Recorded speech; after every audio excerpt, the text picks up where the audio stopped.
परम स्नेही साहित्यान्वेषी सुधीजनों, भाषा, साहित्य और संस्कृति के परिष्करण और संवर्धन का केंद्र सिंहभूम जिला हिंदी साहित्य सम्मेलन के यूट्यूब चैनल तुलसी भवन जमशेदपुर से जुड़ने पर मैं ब्रजेंद्रनाथ आपका हार्दिक अभिनंदन करता हूं, स्वागत करता हूं। इस चैनल पर आप साहित्य समिति तुलसी भवन द्वारा आयोजित कार्यक्रमों का ऑडियो वीडियो देखते रहे हैं। तुलसी भवन में साहित्य समिति द्वारा आयोजित कार्यक्रमों को प्रकाशित करने का विचार युवा, ऊर्जावान, राष्ट्रीय मूल्यों के प्रबल पक्षधर, मानद महासचिव और साहित्य समिति के अध्यक्ष आदरणीय प्रसेनजीत तिवारी जी की परिकल्पना का ही प्रतिफल है। यह प्रस्तुति भी उसी परिकल्पना के अनुसार किया जा रहा है। विगत 24 अप्रैल को आयोजित कथा मंजरी कार्यक्रम का ऑडियो वीडियो का दूसरा भाग आपके सामने प्रस्तुत है। कार्यक्रम की अध्यक्षता मानद महासचिव आदरणीय प्रसेनजीत तिवारी जी ने की। साहित्य समिति के कार्यकारी अध्यक्ष आदरणीय यमुना तिवारी व्यथित जी ने स्वागत भाषण दिया। अरुणा भूषण जी ने संयोजन और मंच संचालन किया। मार्गदर्शक मंडल के सदस्य और वरिष्ठ साहित्यकार आदरणीय श्रीराम पांडे भार्गव जी की उपस्थिति हमारे लिए उत्साहवर्धक रही। दूसरे भाग में प्रस्तुत है नीता सागर चौधरी, माधवी उपाध्याय, उपासना सिन्हा और देवेंद्र भंजदेव व्यथित जी द्वारा उनकी कहानियों का पाठ। तो आइए कथाओं के सागर में अवगाहन के लिए चलते हैं।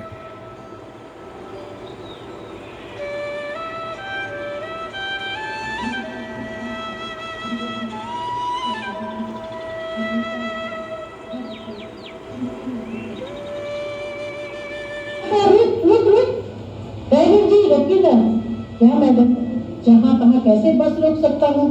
प्लीज प्लीज प्लीज ड्राइवर जी रोकिए ना। ड्राइवर ने बस रोक दी।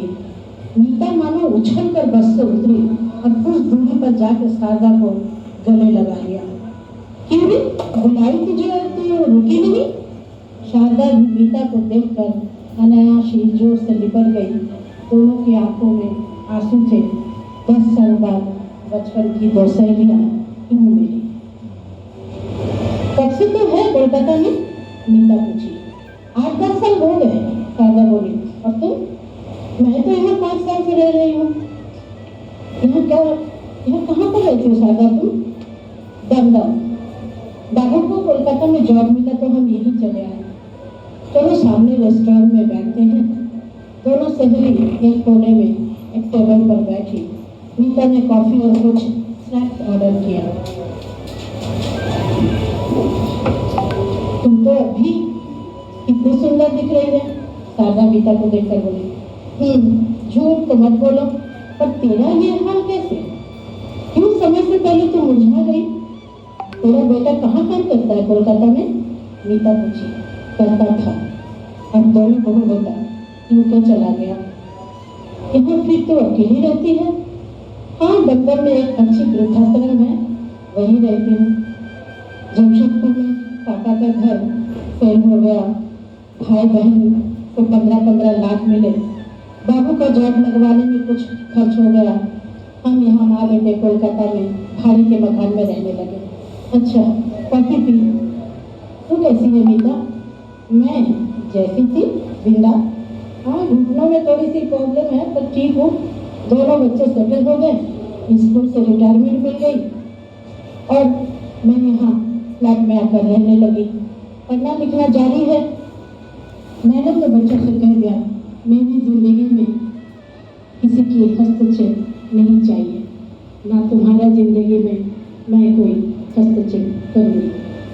तू तो बराबर ही खुद को चुया बोलती थी। बच्चों को उड़ना सीखने तक मेरी जिम्मेदारी। उड़ना सीखा, अब अपना जिंदगी अपने देखो। शारदा बोली मीता। पर तू तो आदर्श माँ थी। नहीं, मेरा बच्चा छोटा है, कुछ नहीं समझता इस दुनिया को। जहाँ भी जाती थी उसे लेकर, उसका पिता नहीं है, मैं ही उसकी माता और पिता भी। तेरा बेटा तो तुझे बहुत प्यार करता होगा ना? नीता पूछी बोली। हाँ, करता तो है, पर यूके में ना पेरेंट्स को बाद में बुलाया जाता है। वो कह रहा था मुझे ले जाएगा। क्यों छुपा रही है शारदा? इसलिए तुझे समझाती थी, इतना मोह ना कर। तू मुझसे कुछ छुपा नहीं सकती है, समझी? अब शारदा टूट गई, अश्रुधार बहने लगे। मीता से गले लगकर बुदबुदाई तो सच कहती थी और रोने लगी।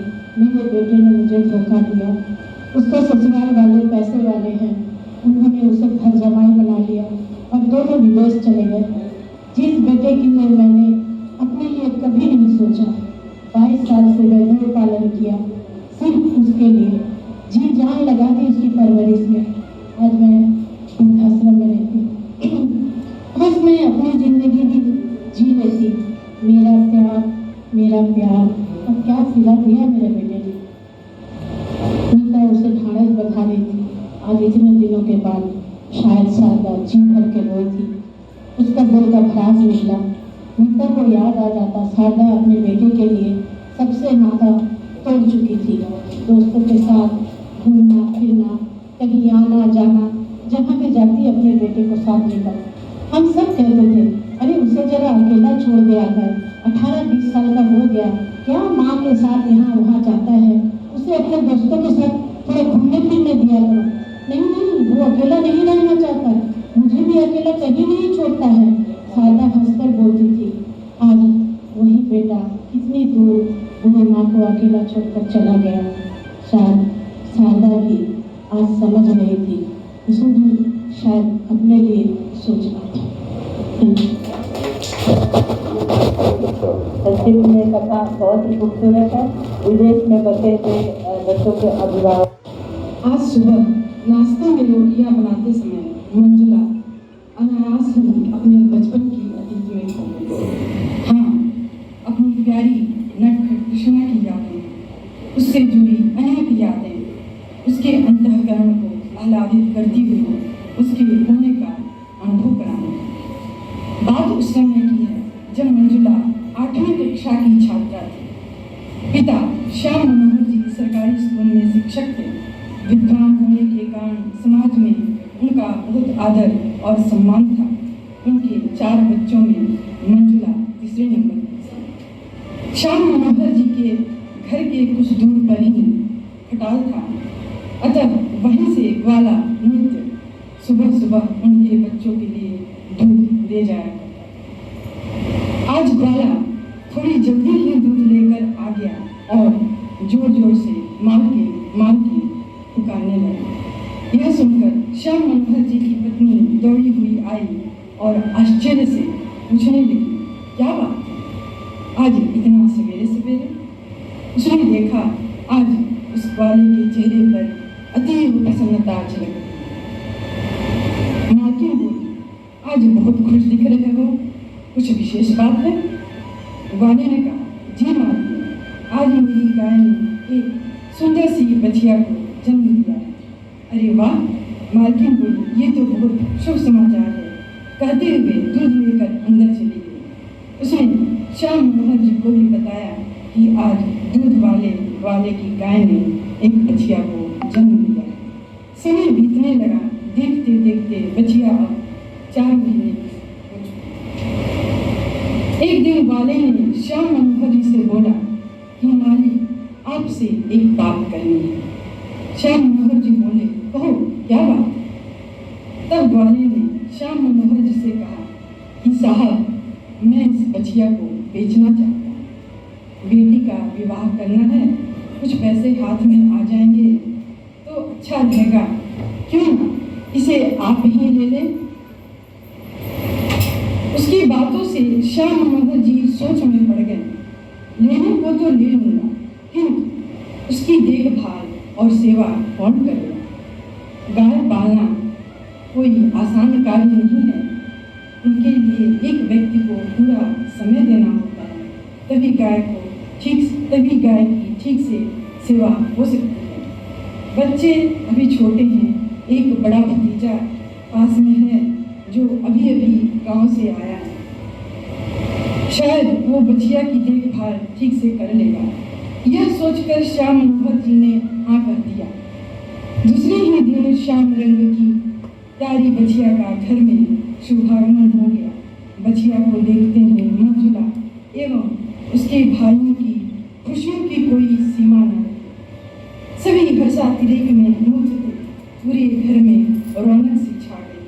बछिया को रोली से टीका लगाकर घर में प्रवेश प्रवेश कराया गया और नामकरण किया गया कृष्ण। हाथी में अमरूद पेड़ की छांव में उसका खूंटा गाड़ा गया। कृष्णा भी अपने नए घर में आकर खुश दिख रही थी। वृक्ष तले खुले आकाश के नीचे रहना उसे अच्छा लग रहा था। अब तो कृष्णा के संग ही मंजुला की सुबह और शाम होती थी। उसकी देखभाल मंजुला के चचेरे भाई किया करते थे। कृष्णा को अमरूद खाना बेहद पसंद था और अमरूद जैसे पेड़ से गिरते ही वो लपक कर खा लिया करती थी। देखते देखते कृष्णा 1 वर्ष की हो गई और उसी दौरान मंजुला के चचेरे भाई की नौकरी पास के ही एक स्कूल में शिक्षक के पद पर हो गई। अब वे भी व्यस्त हो गए। घर में कृष्णा की सेवा करने के लिए किसी के पास समय न था। कभी श्याम मनोहर जी तो कभी उनकी पत्नी उसे चारा पानी दे दिया करती। उसकी उचित देखभाल नहीं हो पाती। अजी सुनती हो? श्याम मनोहर ने दबे स्वर में अपनी पत्नी को आवाज दी। पत्नी ने पूछा, किस लिए मुझे बुलाया आपने?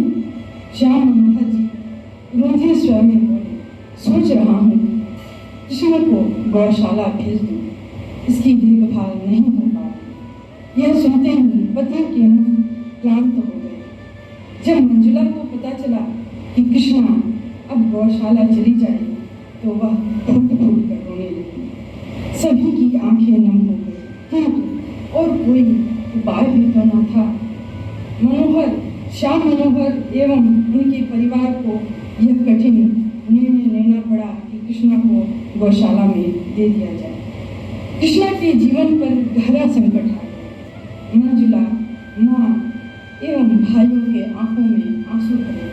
कृष्णा अपना घर छोड़कर जाना नहीं चाहती।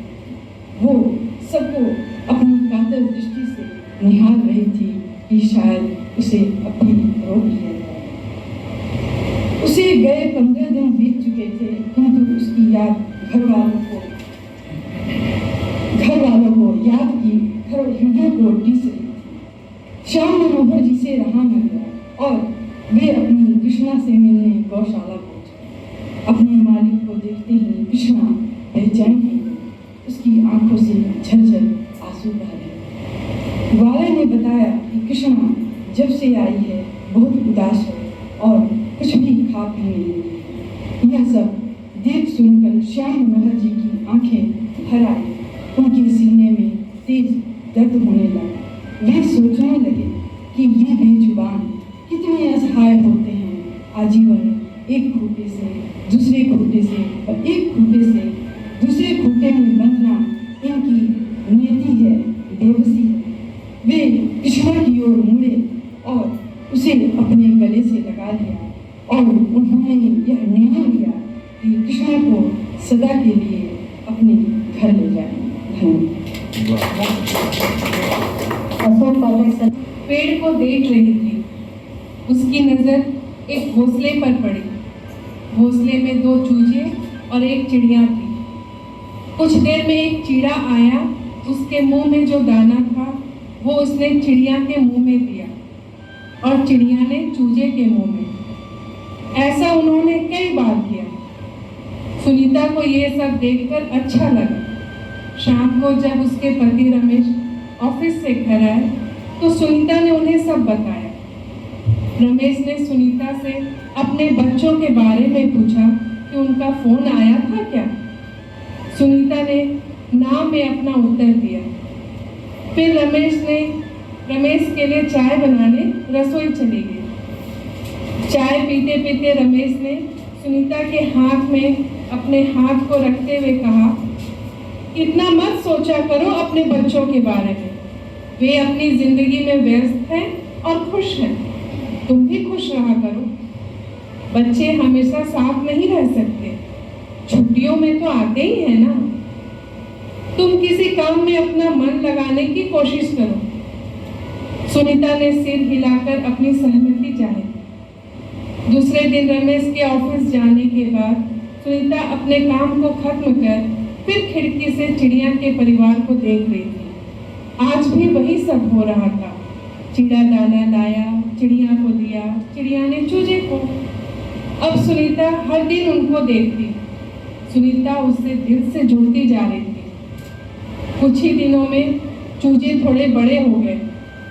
चिड़िया उसे उड़ना सिखा रही। सुनीता को याद आ रहा था कि कैसे वो भी अपने बच्चों को बड़ा कर रही थी।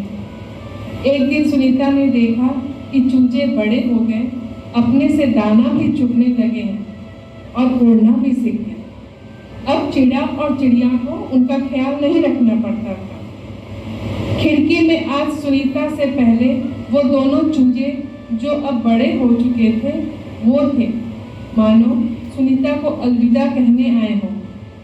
उनकी चहचहाहट को सुनकर सुनीता खिड़की के पास आई। कुछ देर चहचहाने के बाद वो दोनों नीले आसमान की ऊंचाइयों में उड़ते चले गए।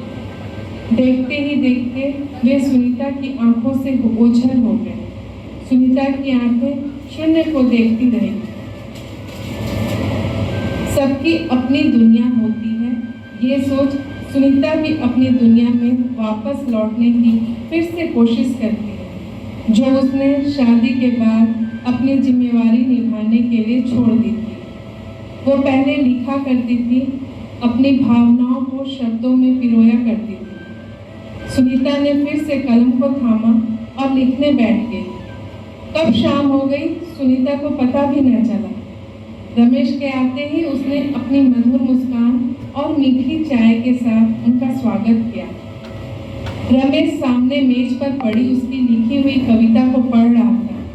पढ़ने के बाद रमेश ने बड़े प्यार से सुनीता को कहा, जिंदगी की शाम में तुम्हें तुम्हारी पहली उड़ान मुबारक हो। धन्यवाद। शाम के वक्त हमारे ग्राउंड के स्टूडेंट को गोली मार दी, मृत्यु हो गई। बस किसी घटना को और उसके बाद उसकी प्रतिक्रिया मुझमें हुई। लास्ट ऐसा का शीर्षक है, अव्यक्त पीड़ा। ढलती शाम एक अजीब सूनापन का अनुभव होता। कैसी होगी रात, रात का सन्नाटा। मैं भयभीत होने लगता हूँ, समय मुट्ठी से निकल जाता है। चिड़ियों की चहचहाहट के साथ सुबह होती है। उगता सूरज किसी सौभाग्यवती के माथे पर लगी बड़ी गोल बिंदी की तरह चमकता है। शांत प्रभात, मंद पवन, स्वर्णिम किरणें प्रति प्राणी के हृदय को पुलकित करता। एक नई शुरुआत की ओज लेकर सभी सतेज हो उठते। कल्पना उड़ान भरता, सपने सजते हैं। दीवार की घड़ी का कर्कश शब्द एक हथौड़ी की तरह मेरे माथे पर चोट करता। मैं एक जोरदार झटका लगता है, भावना की कड़ियां टूटती। जिसके माथे का वो दमकता सूरज अपनी आखिरी छटा बिखेर कर कल शाम अस्त हो गया, वो भी उगेगा क्या? डॉक्टर साहब चले गए। घर लौटे समय किसी आतताई ने उन्हें गोली मारकर हत्या कर दी।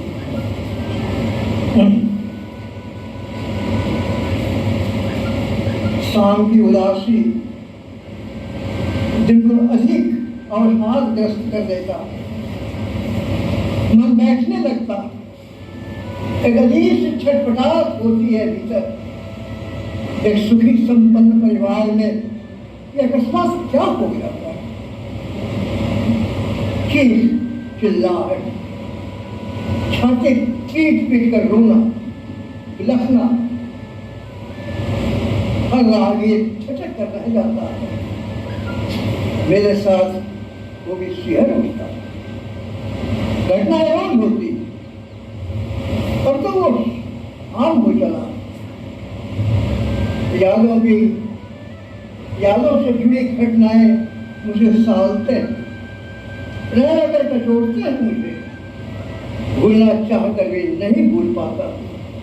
वे मेरे मानस पटल पर चलचित्र की भांति बराबर उभरते रहते हैं। मेरे अंतर मन की गहराइयों में खबर सृष्टि करते हैं। हताश, निराश, उदास की भावना किन कर्तव्य विनों की स्थिति उत्पन्न करता है। मैं अपने आप को संभाल नहीं पाता। विकल वेदना मुझे चेतना शून्य कर देता है। अवचेतन में दबी निगुड़ शब्द उभरता है। प्रकृतिस्थ होने पर कागज के पन्नों को स्याही के हरफों से लिखते हुए देखता, कब, कहाँ, कैसे, क्या, क्यों, कौन मेरे भीतर ये सब करता है मुझे नहीं मालूम। आप मैं बाहर खोलता हूँ, जान नहीं पाता हूँ क्यों आर्तनाद कर उठता है हृदय, झिझोर कर देता है अस्तित्व को, कराह उठता एकांत में फटक कर रो पड़ता। ऐसे ही असंख्य पीड़ाओं से भरा है ये संपूर्ण जीवन। मुझे विचलित कर देता है, विगलित कर देता है, व्यथित हो उठता हूँ, केवल व्यथित। इसीलिए तो मैं व्यथित, एक व्यथित के सिवा मैं और कुछ भी नहीं। तो मित्रों, यह वीडियो अवश्य अच्छा लगा होगा। आपको यह वीडियो देखने के लिए हार्दिक आभार। इस चैनल को सब्सक्राइब करें, यह बिल्कुल निःशुल्क है। लाइक और शेयर करें और बेल आइकन अवश्य दबा दें ताकि कोई भी नया वीडियो अपलोड होने पर उसकी सूचना आपको मिलती रहे। कमेंट बॉक्स में अपने विचार अवश्य दें ताकि हम अपने वीडियो को उत्तरोत्तर बेहतर कर सकें, आपके साथ उसको बेहतर ढंग से प्रस्तुत कर सकें। तो मिलते हैं अगले भाग में, इसी कथा मंजरी कड़ी के अगले भाग में। बहुत बहुत धन्यवाद।